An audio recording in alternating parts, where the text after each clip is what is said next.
welcome to Leaders of Tomorrow, India's only daily television platform for MSMEs. We bring you the biggest conversations to ensure that you, the MSME entrepreneur, are empowered. Tonight on Influencer, we have two conversations. First up is Ujaas Energy, and on the other side of a short break, we'll bring you a conversation with Mobilewalla.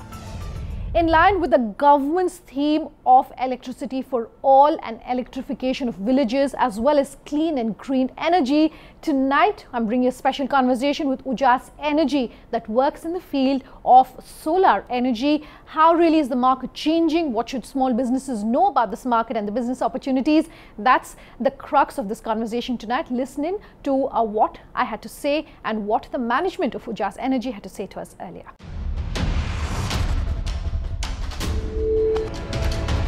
Thank you very much for speaking with us here on Leaders of Tomorrow. My first question to you, you're of course a company that started over 30 years ago being in the transformer business, but around 2010 with also the policy framework that we saw coming in, you recognized and realized the opportunities in solar energy, and now you are one of the biggest players in the solar energy space.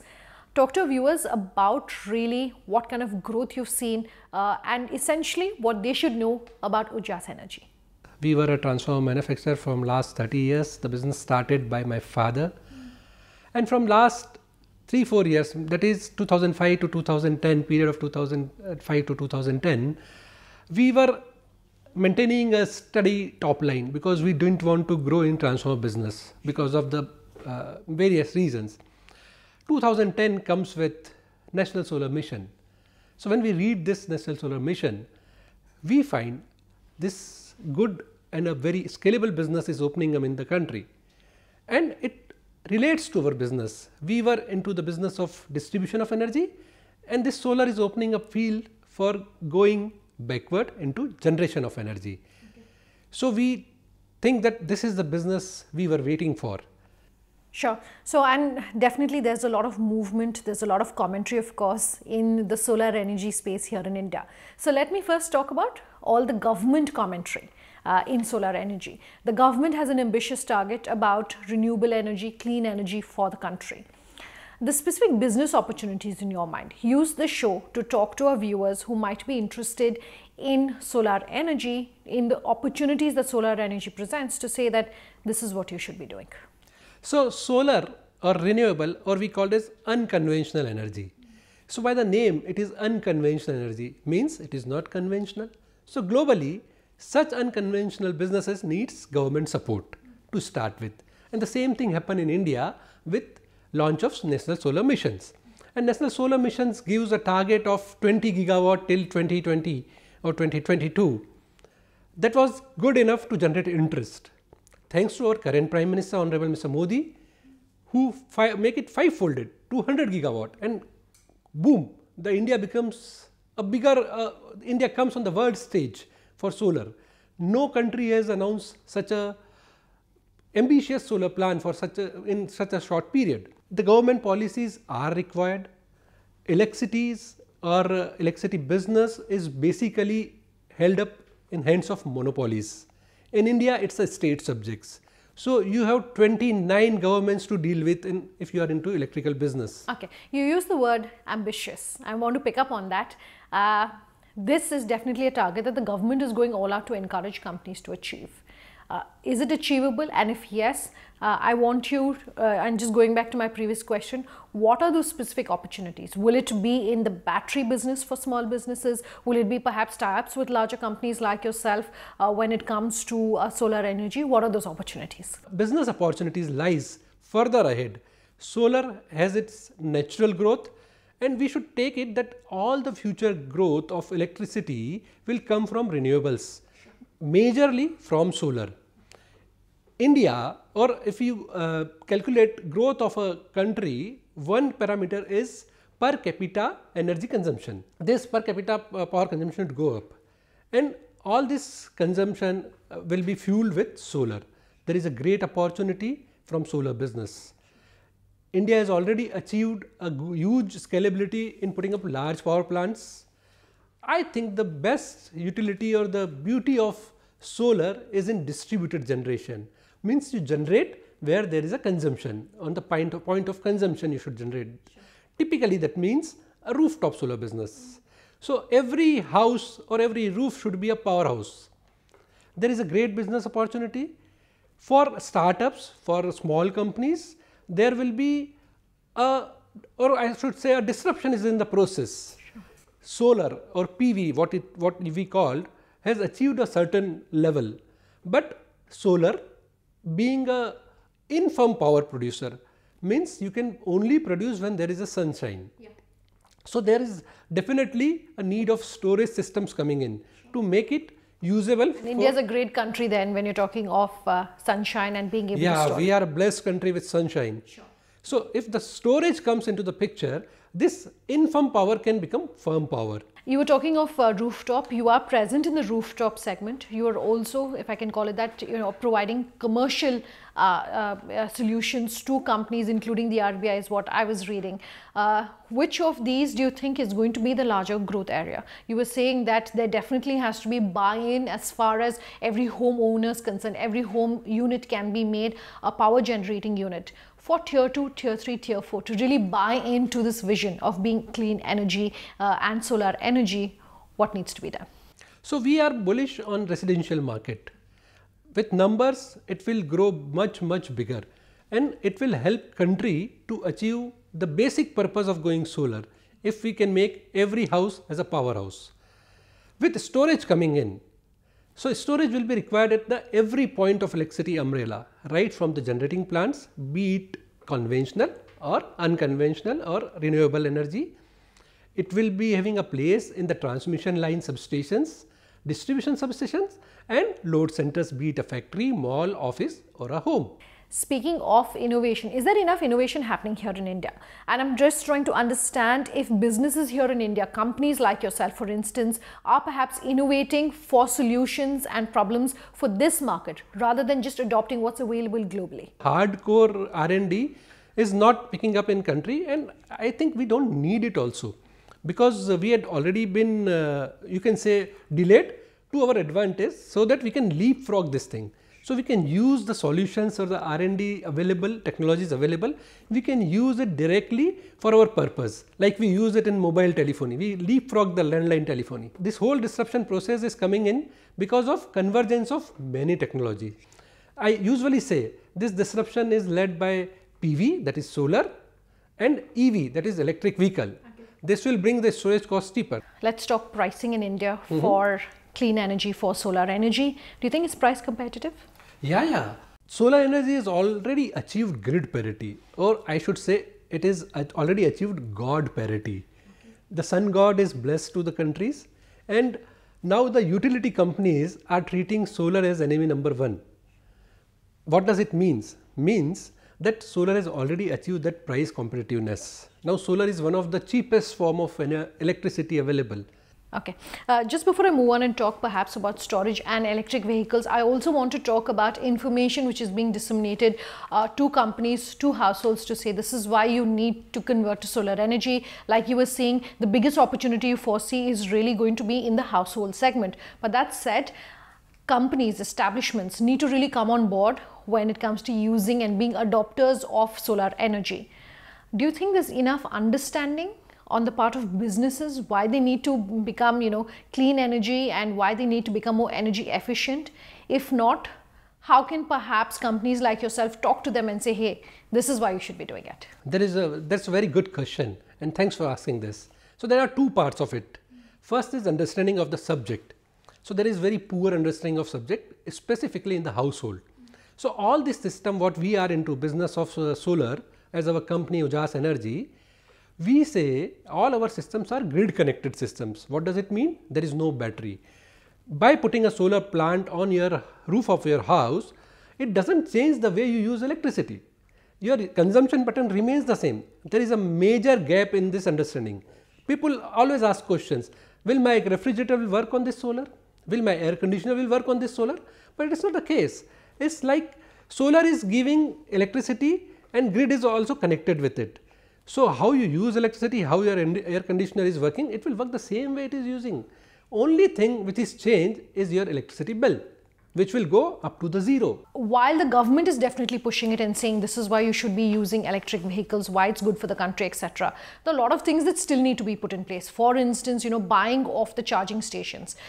It's not manufactured in India. These clearly are opportunities here. How do you think that can perhaps be fixed to achieve the mission set? The manufacturing of electric charger or the EV charger is not a very complicated subject.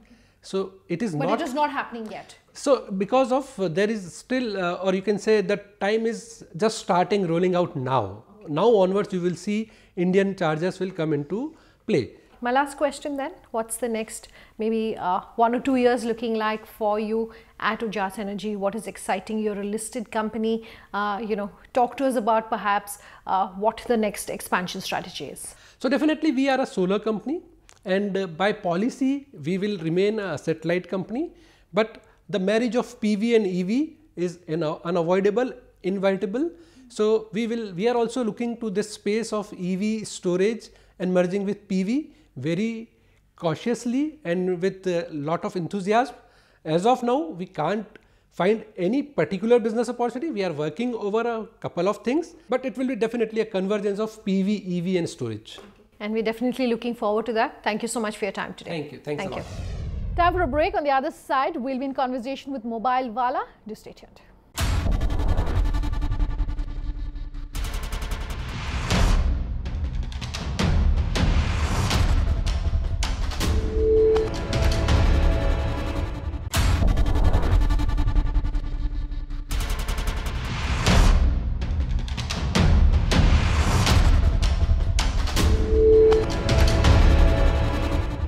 You're back with us here on Leaders of Tomorrow, and tonight my second conversation is with Mobilewalla.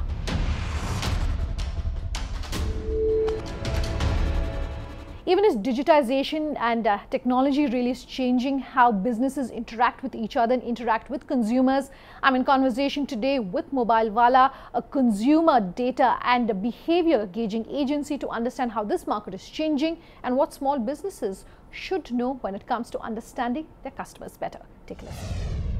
Anindya, thanks very much for speaking with us here on Leaders of Tomorrow. It's interesting to speak to someone like yourself associated with the telecom market, and of course you have both a global as well as an Indian perspective now. Let's start this conversation by talking about Mobilewalla, what you can tell our viewers about what you do. You're also one of the fastest growing SaaS companies across the world, so maybe you can give us a perspective on just how the industry is changing and how the market is changing. Mobilewalla is a consumer data company, right? So the best way sort of to understand what we do is to think of the cohort that you would sort of place us in. So we are the next generation of companies like Nielsen, Comscore, Axiom, and I think all of these companies operate in India, and also companies like Newstar, Epsilon, which I don't think are in India, but sort of are well-known consumer data companies as well. So we collect data on a variety of things about a large number of consumers. So we now operate in 30 different countries, and we are able to provide information on about 1.3 billion consumers. Let's talk about gauging consumer behavior, whether it's depending on their social profile or decoding really the demographic profile. Gauging consumer behavior, of course, is your USP, and that's something that you do a lot of. So just give us a sense of how you do that and how small businesses which are perhaps looking at this space, what they should keep in mind. And what differentiates us, Sunanda, is that unlike Nielsen and Comscore, where people come to get aggregated information, we provide granular information on consumers. Like the easiest example is, one of the largest buyers of consumer data is the advertising ecosystems. Different consumer companies look at consumers different way. There are some people that collect information against email, some people collect against postal address. So we index consumers by what are known as IFAs, or mobile ad IDs, right? Google IDs and Apple IDs. So we don't know any PII about a consumer. We don't know a consumer's name or address or email. We basically know the ad ID, the mobile ID of the device that this consumer uses. The company has been growing very fast over the last 2 years. and we are operating right now in North America, in large parts of Asia, in Europe. So we are kind of, we deliberately delayed our entry into India. But the reason we are excited is the obvious reason, that India is a very large consumer market, right? You can imagine that the class of companies that use our data are B2C companies. And of course, India has a very large number of consumers. The other interesting thing about India, which distinguishes India from a place like the US, is that if you were to look at the top 100 companies in the United States, you'd see a large number of B2B companies, right? I mean, IBM, Cisco, Oracle, Adobe, so on and so forth. In India, the list of large companies is almost purely B2C, right? So the economy is driven, it's a very consumer-driven economy. And we, clearly consumer data of the type that we provide is very strategic to B2C companies, and therefore we feel that we can make an impact in how these companies strategically operate in India. And then finally, there is a very unique thing about the Indian consumer market that touches us and makes us, we believe, very unique, which is, India sort of, in other places, there is this assumption that is made called homogeneity of consumers. India, the natural linguistic and cultural heterogeneity makes modeling consumers very challenging. So we feel that we have the right tech, the right platforms underneath where we can do a good job. I just want to go back, Anindya, to something you were saying to us at the beginning of this conversation, talking about how significant B2C is. My question to you is about the B2B market, because a lot of people who speak to us tell us that's where the money is at. So I just want to get your perspective and your views on both these segments and how you see that playing out. We are, there are B2B use cases that we can fulfill as well. But at the end, if you strip away all the marketing speak from what we do, at the end, you'd come to us and ask us, hey, I want to know about people who use, Vodafone as their cellular subscriber and have iPhone 8s that are more than, a year old. Or you'd come and say, I want to know people who go to Pantaloons and, eat frequently at Wow Momo. So the types of question, these are the kind of information we are gathering. So there's a natural fit between the information we keep and the use cases we can support, which are more naturally affine to B2C use cases. Now, there could be B2B as well. In fact, in the company, we are concentrating to some degree on B2B too. But B2C is simply an easier sale, Sunanda, for us in the beginning. We're talking at a time when data security is something that's top of mind, whether it's across the world or whether it's here in India. Do you get a lot of questions on data security? If you do, how do you perhaps look at answering those questions? Your own views on data security, do you think is perhaps stringent enough here in India? Mobilewalla, more by luck than by design, is not overly affected by privacy concerns that companies like Facebook or publishers are, right? The privacy requirements, a lot of the stringency of regulations actually fall upon the data collectors, right? They have to make explicit things that, they declare what they're doing. They have to have opt-ins, so on and so forth. We don't have any first-party data. So we get our data from data collectors, right? So the onus of opt-in, providing opt-in, the onus of a lot of the regulatory execution tasks is removed from us. All we have to make sure, but the onus is on us to make sure that when I'm getting data, when Mobilewalla is getting data, it is getting data from somebody, who's taken the proper precaution, right? So a lot of privacy regulations are around explicit knowledge. We don't know much, right? So almost all our demographic judgments, for example, are inferred. So we have built science where we look at other secondary information that is coming in and we make judgments, right? So inferences, it's a little easier to satisfy privacy compliance with inferences. So A, we are not data collectors, and B, many of the personal judgments we make are based on inferences. So those give us some air cover and give us some protections. Anindya, thank you very much and all the very best as you're looking at an expansion and also an aggressive footprint here in India. Thank you, Sunanda. was a pleasure. Alright, that's our show tonight. If you have any feedback for us, here's how you get in touch. leadersoftomorrow@timesgroup.com is our email ID. You can also tweet at us at Sunanda_J or LOT_ET now, or leave your comments on our Facebook page, Leaders of Tomorrow on ET Now. Thanks for watching. Have a good night.